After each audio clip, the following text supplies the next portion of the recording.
আজকে আমরা রবার্ট গ্রিনের লেখা the lodge of human nature বইটার মূল কথাগুলো একটু দেখে নেব। আচ্ছা, এই বইটা আসলে কি নিয়ে? এটা মানুষের চিন্তা আর আচরণের একেবারে গভীরে চলে যায়। দেখুন, আমরা তো প্রায় ভাবি যে আমরা খুব যুক্তিবাদী, তাই না? কিন্তু গ্রিন দেখাচ্ছেন যে আসলে আমাদের অজান্তেই নানা আবেগ, ইচ্ছে বা ভয় আমাদের চালায়। আর এটা বোঝা কিন্তু খুব দরকারি, বুঝলেন? তো তাহলে এই বই থেকে জরুরি কি কি শিখতে পারি আমরা? প্রথমত, বইটা শেখায় কিভাবে মানুষের কথার বা কাজের পেছনের আসল উদ্দেশ্য বা আবেগটা ধরতে হয়। মানে লোকে কেন একটা নির্দিষ্ট কাজ করছে সেটা বুঝতে এটা আপনাকে দারুণভাবে সাহায্য করবে।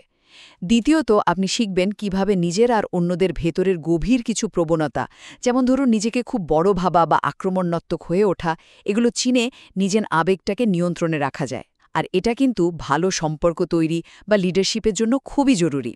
আর সবশেষে এই জ্ঞানটা আপনাকে মানুষের আচরণের কিছু কমন প্যাটার্ন চিনতে সাহায্য করবে। মানে কেউ আপনাকে ঠকাতে বা চালাতে চাইলে সেটা ধরতে পারবেন, যে আপনাকে আরও বিচক্ষণ করে তুলবে। এক কথায় বললে, এই বইটা মানুষের স্বভাব বুঝতে আর নিজেকে আরও উন্নত করতে একটা অসাধারণ গাইড।